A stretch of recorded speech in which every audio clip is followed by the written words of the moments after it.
¿Salís ahí? Ahí salió. Buen día, presidente. ¿Cómo está? Buenos días, Gustavo. ¿Cómo estás, Gabriel? Muy bien, ¿tú? Muy bien, muy bien. Bueno, en 2 minutos ya comienza. Dale. ¿Ah? Yo voy a Vamos salir de la pantalla y quedás directamente con los periodistas. ¿Ok? ¿Quiénes son los periodistas? Sofía y... Ahí. ¿Cómo Ahí hacemos está. la transición a...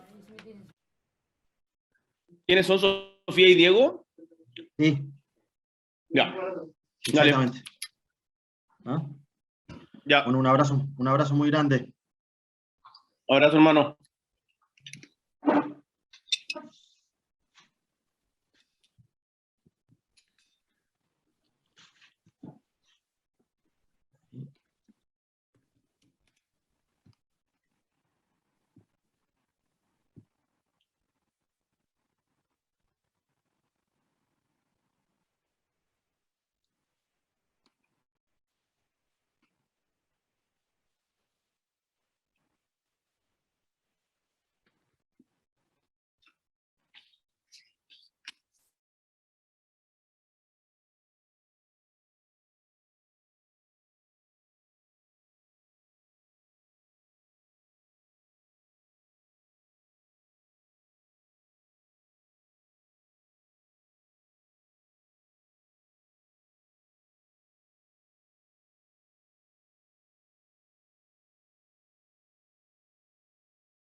Boric nació el 11 de febrero de 1986 en Punta Arenas. Participó en 2006 de la Revolución de los Pingüinos y de las manifestaciones que tuvieron lugar un quinquenio más tarde. En 2004 ingresó a la Facultad de Derecho de la Universidad de Chile, de donde es egresado. En 2012 asumió como presidente de la Federación de Estudiantes de la Universidad de Chile. De 2014 a 2018 fue diputado por la región de Magallanes y Antártica chilena. En las elecciones primarias de julio de 2021 fue electo candidato presidencial del Pacto Apruebo Dignidad para las elecciones presidenciales de ese año. Llegada a esa instancia, obtuvo el 25,8% de los votos, lo que lo ubicó en segundo lugar. En el balotaje del 19 de diciembre de 2021 ganó con el 55,8% de los votos. Asumirá su cargo como presidente de Chile el próximo 11 de marzo. Ya estamos en contacto con el presidente electo de Chile, Gabriel Boric. Lo saludan desde aquí, desde el estudio en Uruguay, Sofía Cortiz y Diego Martini. Hola Sofía, hola Diego, un gustazo, ¿cómo están?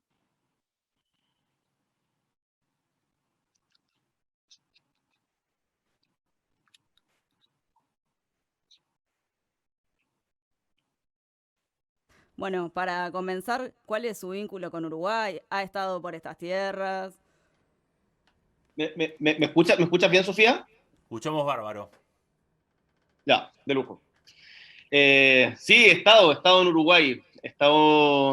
Fui la primera vez, el 2008, fui al Cosquín Rock en Córdoba, en Argentina, y de ahí me pasé a Uruguay y tuve una de las mejores vacaciones de mi vida, porque recorrí toda la costa y casi a dedo, y estuvimos ahí llegamos hasta Santa Teresa, desde Montevideo hasta desde Colonia hasta Santa Teresa, y fue realmente hermoso. La paz, la tranquilidad del pueblo uruguayo era una felicidad permanente. Después fui de nuevo el 2017, si mal no recuerdo, 2016, y tengo muchas ganas de volver.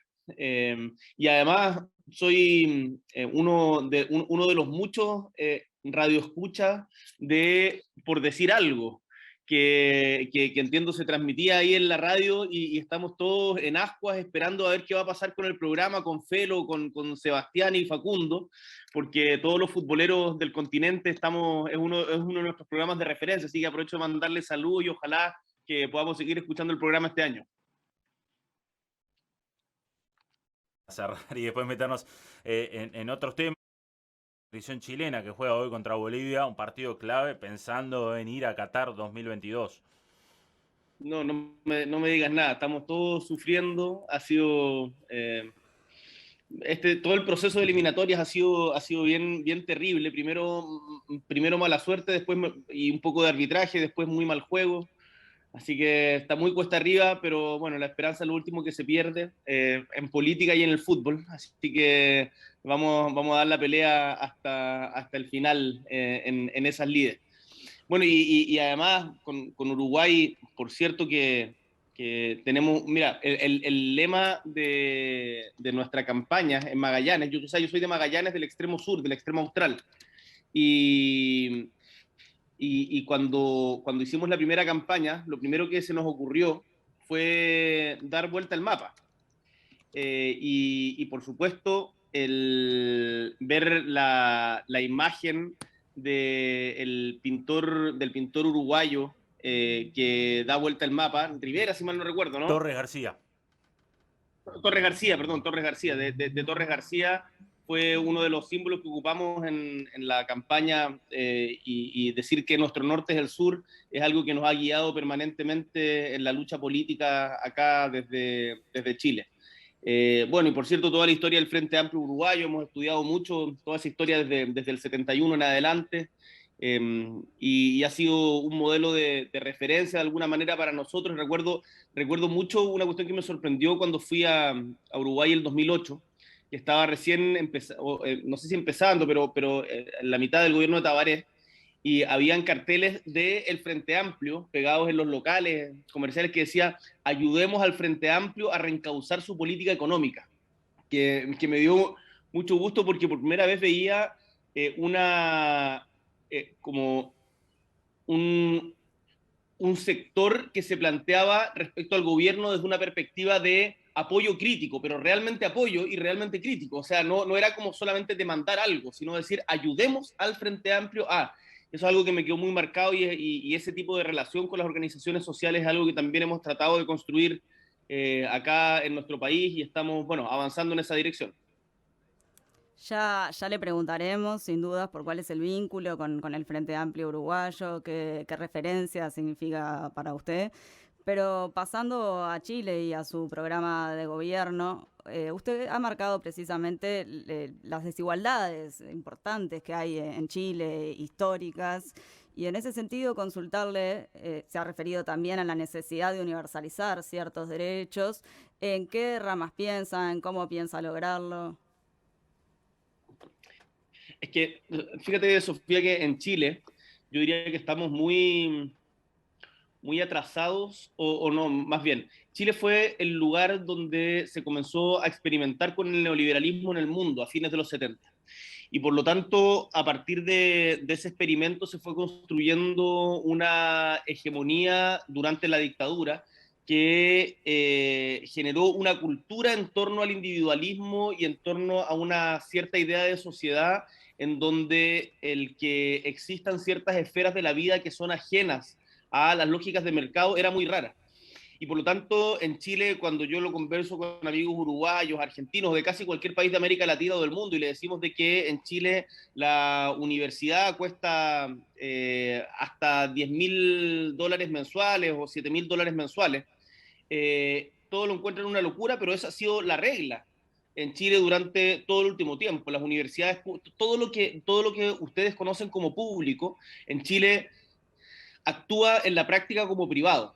Y eso pasa con los sistemas de pensiones, pasa con la educación, pasa en cierta medida importante también con la salud, para qué decir el caso de la vivienda. Entonces, lo que nosotros estamos planteando, que suena a veces muy revolucionario en Chile, pero que es reajustarse a los criterios no solamente sociales, sino yo diría incluso morales de las sociedades modernas, es que hay ciertas esferas de la vida que tienen que ser ajenas a las lógicas del negocio. Y ahí la educación, la salud, las pensiones, la vivienda, son parte de los derechos sociales que creemos que tienen que ser universales y garantizados por un Estado robusto que esté al servicio de las personas. Y eso es algo que esperamos empezar ese tránsito, no empezar, porque con el último gobierno de la presidenta Bachelet algo se avanzó en algunas materias, pero esperamos profundizar esa senda en nuestro país. En Chile en 2019 el 76% de la población se encontraba endeudada y esa deuda estaba ligada principalmente con la educación, que pese a algunos cambios en particular de la última década, aún sigue siendo tremendamente desigual. Para usted que proviene del movimiento estudiantil, que fue parte de esta revolución de los pingüinos en el 2006 y también de las movilizaciones que siguieron un pequeño después, ¿cuál es la reforma educativa posible en un Chile actual? Yo creo que hay dos dimensiones de la reforma educativa. Uno es restablecer la educación como un espacio público, como un lugar en donde efectivamente podamos reconocernos como iguales. Y en segundo, y eso tiene que ver con todo un tema de infraestructura y financiamiento.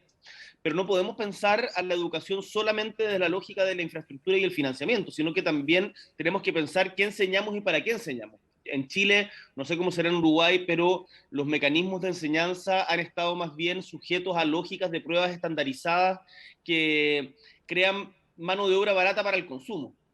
Y yo creo que tenemos que tener una visión crítica de la educación en donde formemos no solamente embutido de conocimiento, sino también y principalmente capacidades para enfrentarse a la vida con todas las dificultades y desafíos que tiene el siglo XXI.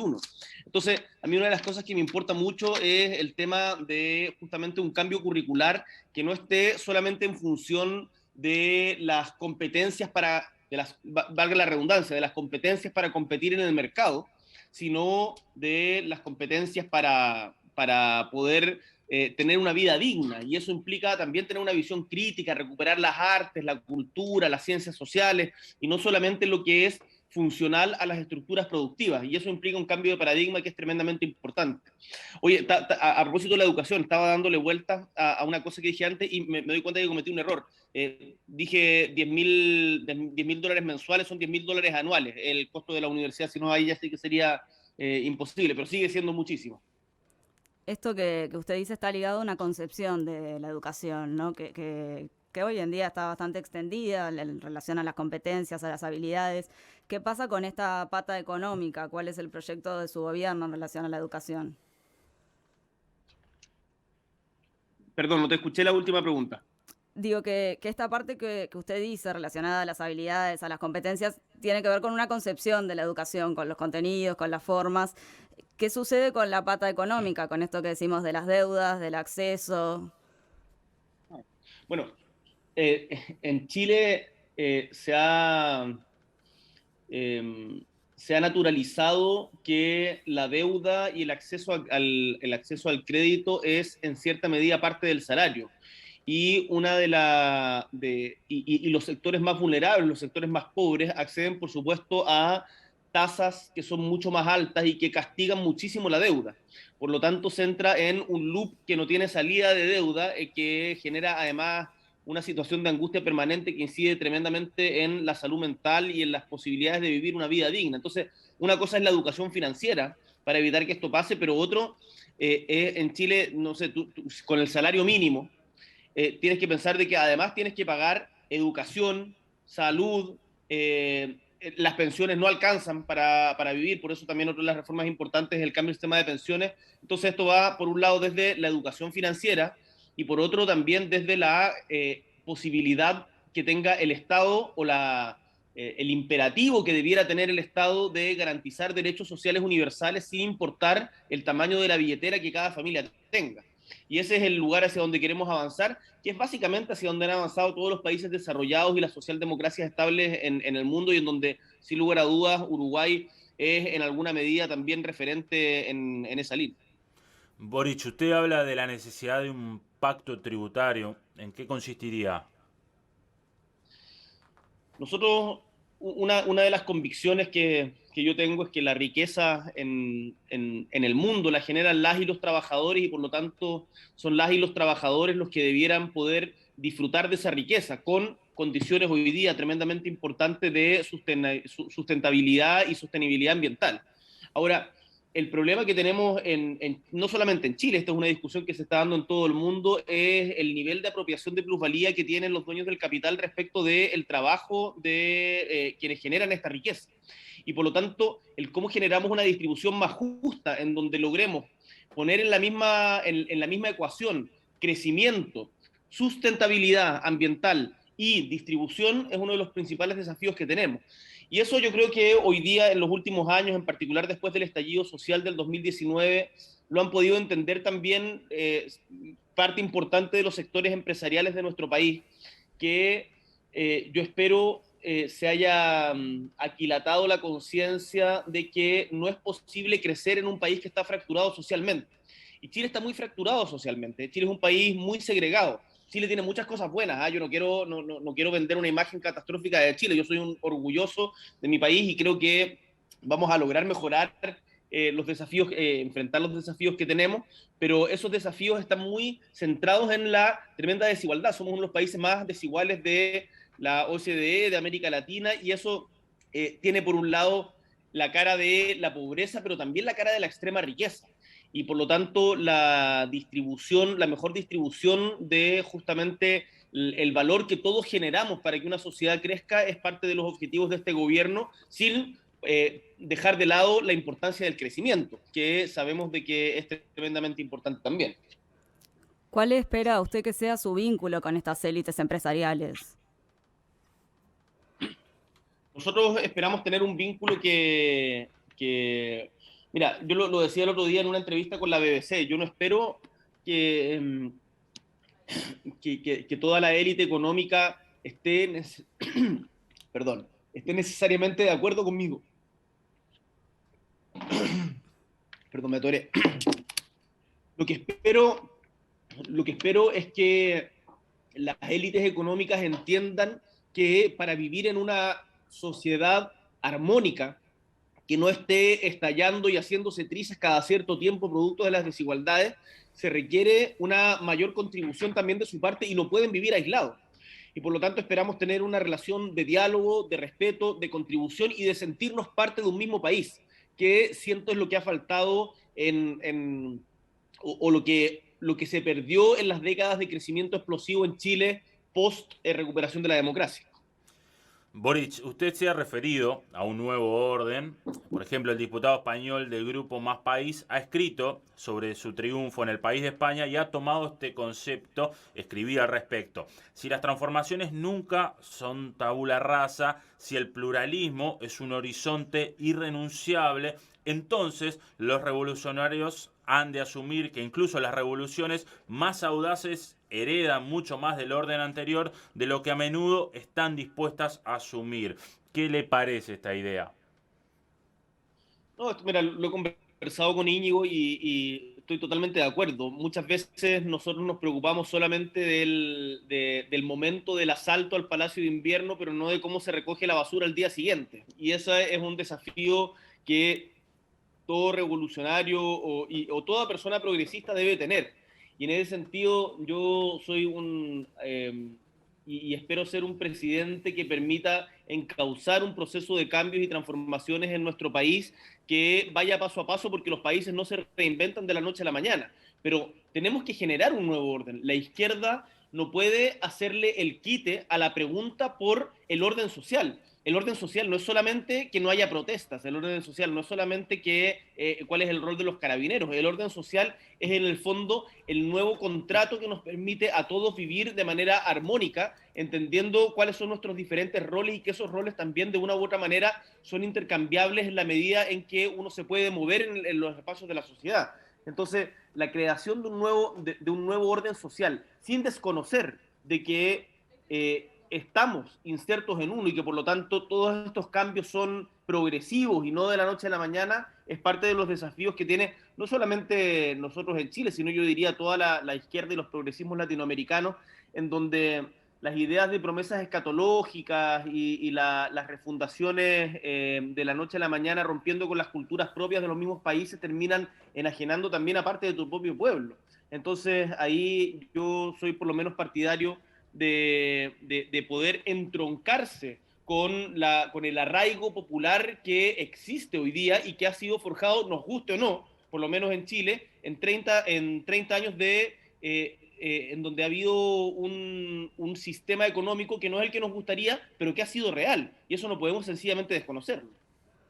Nos gustaría saber cuál identifica usted como las señas de identidad de la izquierda chilena hoy. En lo personal, en esta entrevista con la BBC justamente, decía que se identificaba dentro de la tradición socialista, libertaria, americanista chilena. Sí, yo creo que la izquierda latinoamericana tiene es un gran río del cual beber y del cual aprender permanentemente, tanto de sus fracasos como de sus aciertos. La historia nos ha enseñado que solo se avanza a partir de la organización de los sectores tradicionalmente excluidos en un determinado momento histórico y de la organización y movilización de esos sectores. O sea, no se redistribuye el poder solo por la venia o la buena voluntad de las élites dominantes en un momento, y en ese sentido la izquierda ha sido importante en la organización de esos sectores subalternos. Pero hoy día yo diría que la izquierda latinoamericana está en disputa las diferentes características que debe tener, y a mí me gustaría establecer un principio que para mí es irreductible, que es la defensa irrestricta de los derechos humanos, independiente de cuál sea el gobierno de turno. Y en eso creo que es algo en que no podemos tener doble estándar. No podemos tener doble estándar y no nos podemos perder. El alegato permanente que hacen ciertas izquierdas a la autodeterminación de los pueblos para terminar incluso justificando sus desviaciones o conductas que desde mi punto de vista por lo menos no son apropiadas, por ejemplo, limitaciones a la libertad de expresión, de reunión, a la profundización de la democracia, es algo que tenemos que enfrentar más abiertamente. Perdón, presidente, ¿en qué países está pensando?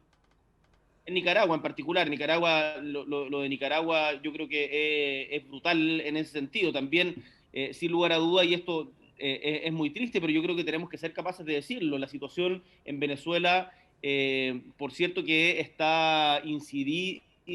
por cierto que incide el asedio que ha tenido permanentemente por parte de Estados Unidos, pero sin lugar a dudas también ha habido un retroceso en las condiciones democráticas que ha sido muy brutal. Y el éxodo, y para qué decir las condiciones económicas de vida, el éxodo de 6 millones de venezolanos a lo largo del continente es la prueba más fehaciente de aquello. Y por lo tanto, el decir de que ese no es nuestro camino y que nosotros aspiramos a construir una izquierda que sea profundamente democrática, respetuosa de los derechos humanos, que sea capaz de ser crítica de sí misma y no de estar permanentemente justificando los errores en adjetivos. Hay un poeta chileno que decía, el adjetivo cuando no da vida mata. Y yo creo que eso también le pasa mucho a algunas izquierdas latinoamericanas que llenan sus discursos de adjetivo, pero en la práctica no ven el sufrimiento que está teniendo su propio pueblo. Ahora, a mí me interesa que logremos buscar espacios de colaboración, porque tenemos que acá salir todos adelante, o salimos todos juntos adelante o nos hundimos por separado. Y ahí mi objetivo es, teniendo conciencia de cuál es el espacio de Chile en el concierto internacional y de que somos un país pequeño, es aportar justamente al encuentro de los progresismos, las izquierdas y de los pueblos, incluso más allá de las etiquetas, de los pueblos latinoamericanos, para volver a tener una voz que resuene fuerte en el concierto mundial que desde hace mucho tiempo ha estado ausente, por lo menos en los debates internacionales. A propósito de estas ideas y transformaciones que veníamos hablando, ¿qué tan posible va a ser llevarlas adelante sin tener la mayoría parlamentaria? Y es muy difícil, sin lugar a dudas. Nosotros somos un gobierno con un parlamento muy equilibrado, pero hemos buscado también ampliar la base política de apoyo a nuestro gobierno y no perder de vista de que es tremendamente importante, junto con ampliar la base política, consolidar la base social de apoyo. Entonces, la política en el fondo no se reduce solamente a los salones parlamentarios ni a los partidos políticos. Y eso es algo que hemos leído mucho de las discusiones que se han dado, no digo que sean pacíficas, pero de las discusiones que se han dado en el Frente Amplio Uruguayo, de cómo incorporar en el debate del devenir del gobierno a también los movimientos y organizaciones sociales y organizaciones de la sociedad civil. Eso va a ser tremendamente importante para nosotros, para también, desde ese punto de vista, construir esas mayorías que nos permitan avanzar en las reformas, ya sean parlamentarias y o sociales. Hay que recordar, sí, que en Chile estamos viviendo paralelamente un momento constituyente, en donde hay una convención constitucional funcionando que, sin lugar a dudas, va a cambiar las estructuras bajo las cuales se han entendido las normas en nuestro país. Y nosotros esperamos, y yo tengo profunda confianza en que ese proceso sea exitoso y que el pueblo de Chile lo ratifique en el plebiscito que tendremos que hacer a mitad de año. Le preguntábamos cómo caracterizaba a la izquierda chilena. Nos gustaría saber también cómo caracteriza a las derechas actuales de la región. Mira, uno siempre ante estas preguntas es importante ser capaz de realizar distinciones. No todas las derechas son iguales, no todas las izquierdas son iguales, pero sin lugar a dudas hay un ascenso de una nueva derecha que lo hemos visto muy fuertemente en Brasil, con lo que significa todo lo que ha sido el periodo de Bolsonaro, pero también en alguna medida con Kast en Chile, que fue el candidato quien perdió en segunda vuelta con nosotros. También muy alineados con la lógica de Trump de terminar o de prescindir de la mediación de los partidos políticos y erigirse en voceros propios de un pueblo indignado a través de las redes sociales que busca respuestas aquí y ahora sin tener ningún tipo de consideración por los costos que éstas tengan. Ahora, si uno lo ve en abstracto, eso también podría aplicar para también ciertas izquierdas, pero la característica de estas derechas es que yo diría no tienen ningún tipo de arraigo en la ciencia ni en la evidencia, no tienen ningún empacho en mentir, polarizar y pretenden destruir de alguna manera a todo quien piense diferente. No tienen respeto por la diversidad y por las culturas y piensan la cultura de una manera muy homogénea y secundaria, y también siempre, bueno, están muy centradas en la perspectiva del éxito económico sin incorporar variables como la crisis climática, que es tremendamente relevante, las perspectivas de género o las perspectivas de los pueblos originarios, que son tremendamente importantes en un país con tanto arraigo como América Latina. Boric, ¿cuál es su visión del gobierno actual de Uruguay y cómo piensa fortalecer los lazos?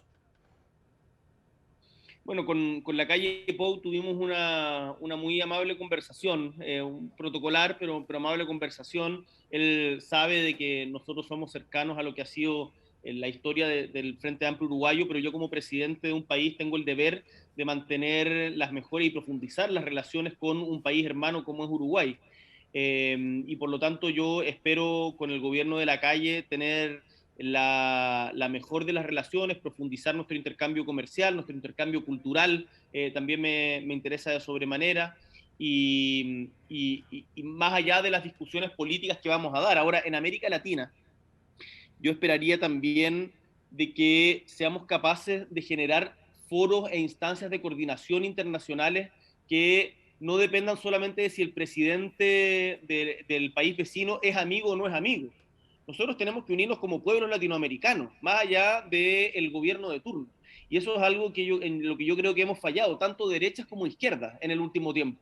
Porque si tú ves todo la CELAC, UNASUR, PROSUR, la Alianza del Pacífico, muchos de ellos son organizaciones que están muy mediadas por la afinidad política de los gobernantes de turno, y que después, cuando hay cambios o transiciones en los países, terminan disolviéndose. Y eso no nos sirve. Entonces, por lo tanto, yo espero con la calle Pou tener una relación de colaboración, de construcción, sin perjuicio de las diferencias políticas, y que logremos juntos contribuir a que Latinoamérica vuelva a tener una voz importante en el concierto global. Gabriel Boric, queremos presentarle a alguien y lo invitamos a escuchar un audio a ver si lo reconoce.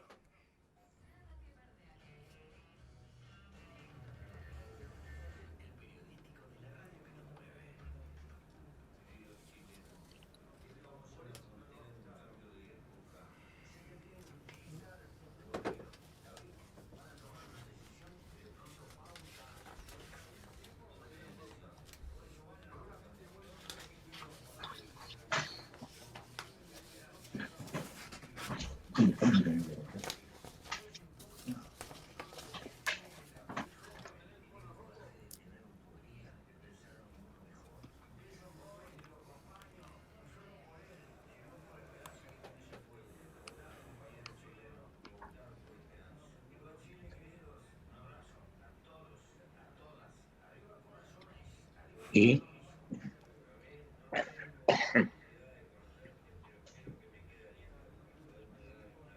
Claro, si no hablamos. No escuchamos nada por acá. Bueno. ¿No escuchó?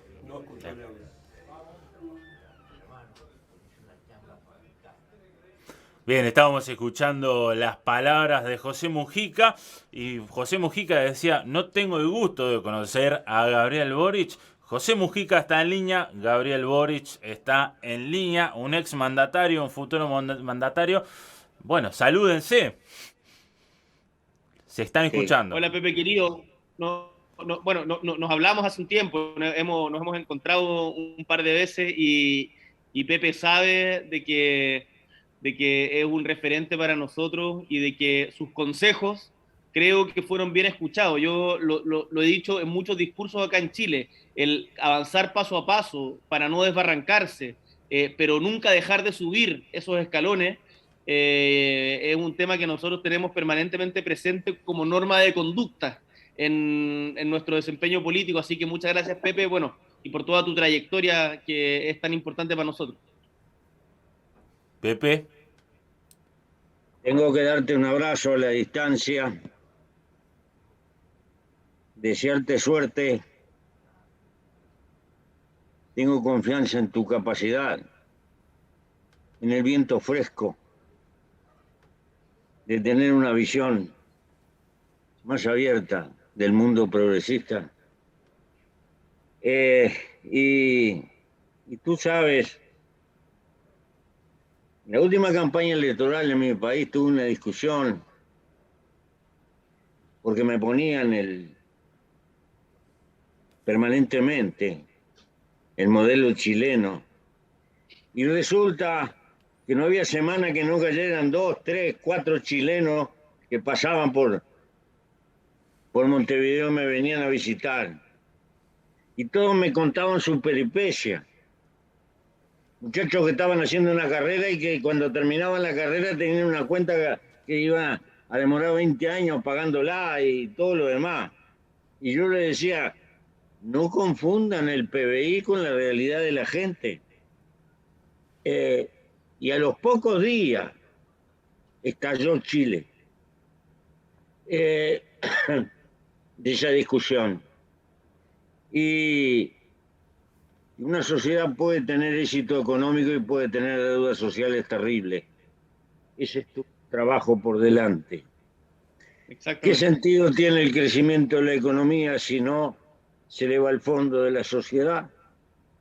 Y si la prosperidad no se reparte. Es como decir, en la vida unas multitudes vienen a sufrir. Parece que el destino de la vida, la causa de la vida es sufrir y pasar privaciones. Y la causa de la vida es luchar por ser felices. Pero la felicidad es global, es social. Necesitamos desparramar la felicidad. Porque al final, hasta los propios acomodados terminan viviendo mal. Porque se va acumulando un odio desmesurado en la propia sociedad. En realidad, el reparto del crecimiento económico es esencial porque la enorme desigualdad es el problema de nuestro tiempo. No es el problema de Chile, es un problema de nuestra civilización. Y nos cabe siempre esta pregunta. Dentro de poco los sapiens van a estar caminando por Marte. Y va a haber sapiens que van a hacer excursiones a la Luna.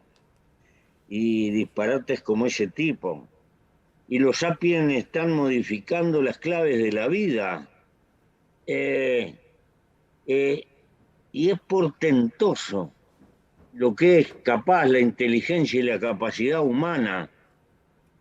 Y no podremos crear sociedades más justas, más llevaderas, para transformar la aventura de la vida, el milagro de haber nacido en las ganas de vivir para todo. He ahí el desafío. Me dicen, yo creo mucho en el hombre.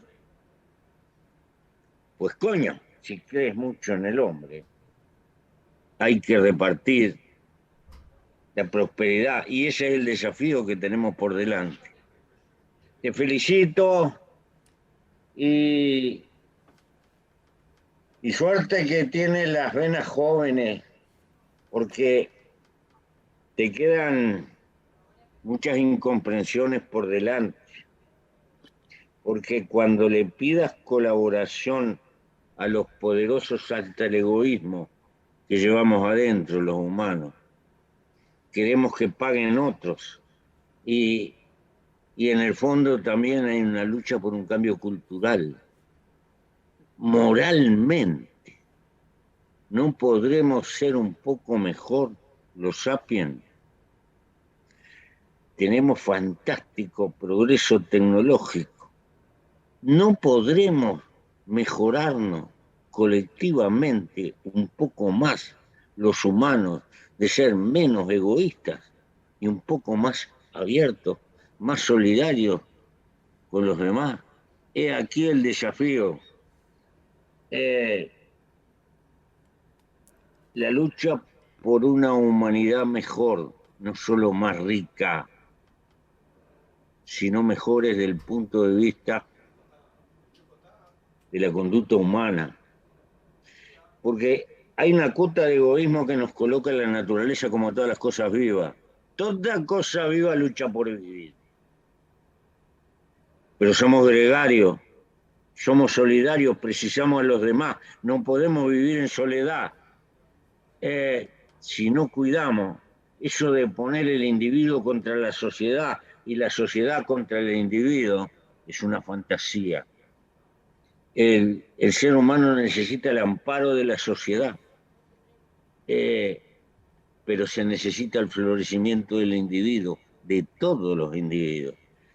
Es aquí el desafío que tenemos, hermano, por delante, y espero que buena parte de tu pueblo te comprenda y te acompañe.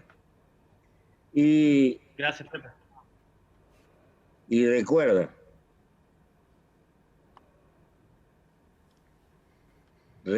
lo siguiente, hay que dejar semilla.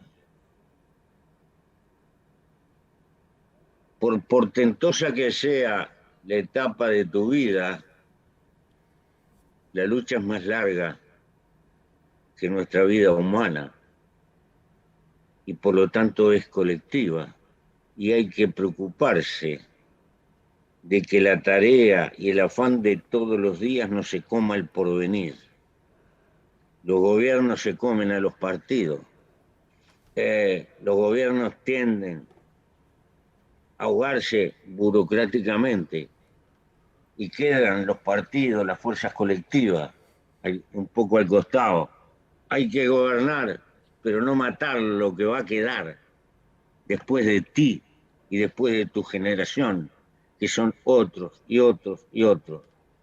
Y esta es la más difícil. ¿Cómo combinar? Pero las cosas llevan su tiempo. Yo lamento la pandemia, quisiera estar para darte un abrazo, pero tengo 86, casi 87 años, me agarra un viento en contra y me pela. Esto no tiene piedad. Y me encanta la política, pero más me encanta la vida. Tengo que defenderla. Pero estaré siempre para un consejo, para ayudarte, y he estado pocas veces en Chile y siempre que estuve era con susto. Pero dijiste una cosa muy interesante. Te estuve escuchando. El acercamiento de los pueblos latinoamericanos no puede depender de que un gobierno me guste o no me guste. Primero están los pueblos, después están los gobiernos. Y el interés de los pueblos es tratar de construir un alero común que nos proteja. Casi no existimos en el mundo. Tú representas a una nueva generación y como tal, no cometan nuestros errores, cometan los de vuestro tiempo, pero no los nuestros. Vengo luchando años en soledad. Me hice amigo de Piñera con las diferencias obvias que puedo tener. Fui a la Antártida con él porque era el presidente de Chile. Me hice amigo del presidente de Colombia porque tenía una causa justa en la lucha por la paz. Y yo estando en las antípodas me parecía que tenía que ayudarlo en todo lo que pudiera. Eso de andar como perro y gato porque tengo diferencia es perjudicar el porvenir de nuestros pueblos. Pero nos ha hecho mucho mal el juzgar las realidades de los países desde la trinchera de nuestras ideas. Por eso, porque si hay diferencias y son inevitables y asumimos actitudes que profundicen las diferencias, lo único que hacemos es separarnos cada vez más. Y esto cuesta, pero es muy sabio. Es muy sabio trabajar para pasado mañana, para cuando no estemos. Bueno, de alguna manera, Pepe, nosotros somos parte de tus semillas, así que, ¿qué voy a decir yo después de esto? Nos toca también escuchar, aprender, y te agradezco mucho el que nos digas, el que nos invites a no cometer los errores que ustedes tuvieron, porque muchas veces la carga de las generaciones anteriores viene con el traspaso del miedo. Y yo prefiero que venga con el traspaso de los fracasos en toda su realidad para poder aprender de eso y también de cómo lograron salir adelante, y no de los miedos.